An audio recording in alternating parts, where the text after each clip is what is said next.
Hello everyone. Welcome back. Today, we've got some crucial news you don't want to miss. Let's dive right into the top financial headlines and break down what's happening. 1. The US bull market, is it still going strong or headed for a slowdown?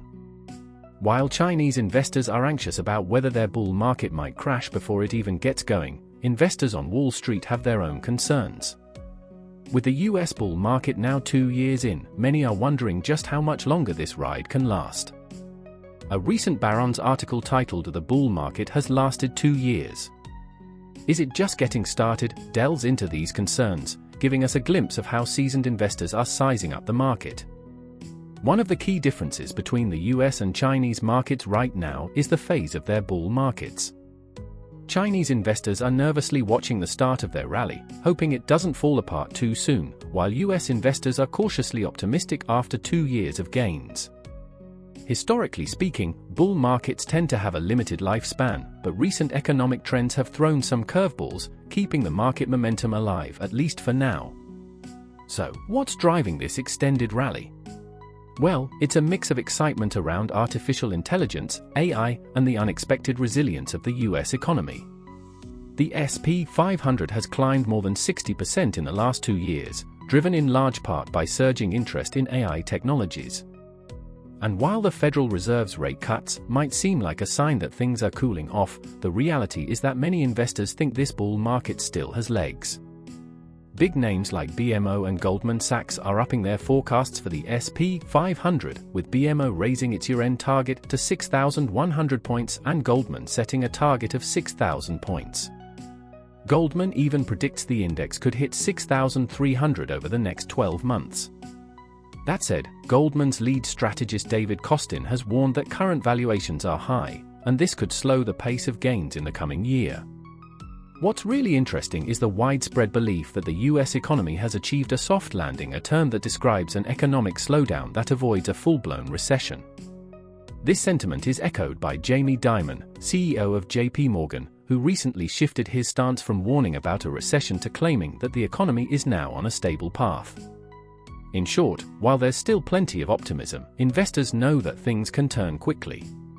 The coming months will be a critical test of whether this bull market can defy the odds or if a slowdown is just around the corner. 2. US election 2024, the swing states are in a deadlock, but Trump has the upper hand on key issues. As we inch closer to the 2024 US presidential election, the race is heating up, especially in swing states.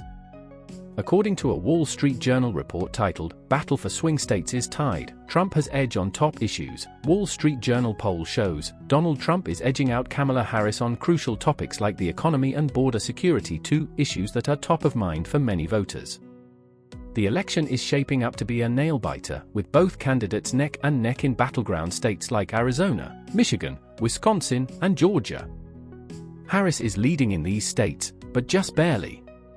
Meanwhile, Trump is holding his own in Nevada, North Carolina, and Pennsylvania. However, most of these leads are within the margin of error, meaning the race is still wide open. The report also highlights that Trump and Harris are both doing well with their core supporters. Trump enjoys a whopping 93% approval rating among Republicans in these swing states, and Harris matches that with 93% support from Democrats. But it's the independent voters who could tip the scales. Right now, they're split almost evenly, with 40% backing Harris and 39% supporting Trump. What makes this race particularly interesting is how closely it mirrors the dynamics of the 2016 election. Back then, most polls showed Hillary Clinton with a comfortable lead, but Trump's strong performance in swing states ultimately secured his victory. Could we see a repeat of that this year? It's too early to say, but with both candidates neck and neck, it's clear that every vote will count. One thing to keep in mind when looking at polls is the bias that can come from different polling organizations.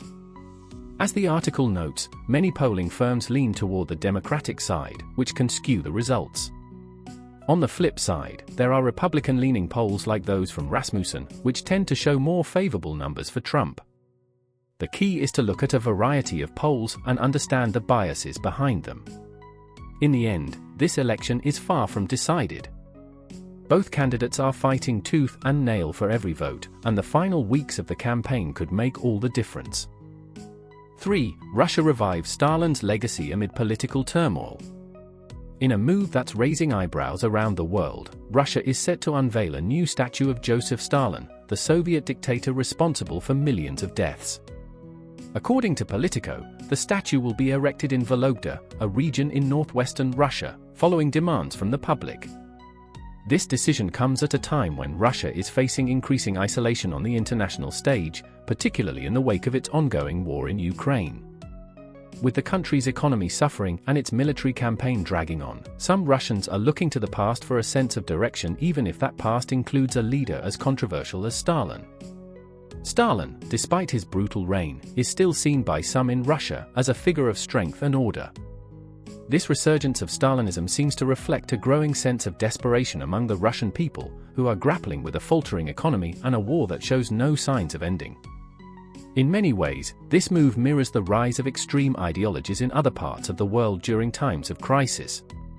When people feel lost, they often turn to authoritarian figures for answers.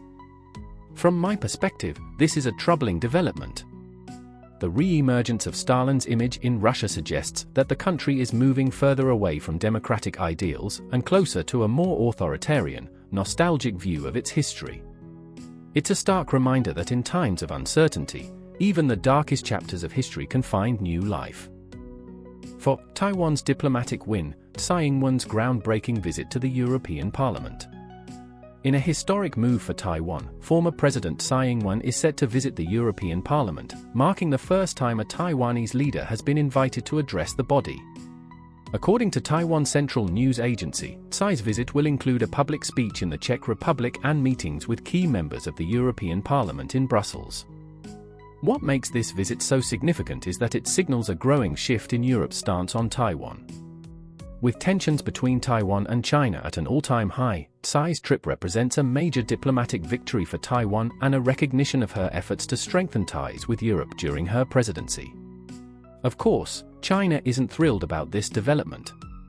While Beijing has issued its usual condemnations, it's been relatively restrained, likely because it's also in the midst of trade tensions with the European Union. For China, this visit is a delicate situation. It wants to assert its influence but can't afford to alienate Europe entirely. In my view, this is a major win for Taiwan. Tsai's visit to Europe shows that the island is gaining more international support, even as China ramps up its efforts to isolate it.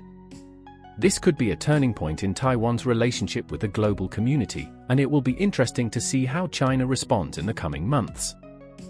That's all for today. Thanks so much for watching. If you found this video helpful, don't forget to hit the like button and subscribe for more updates. I look forward to seeing you in the next one.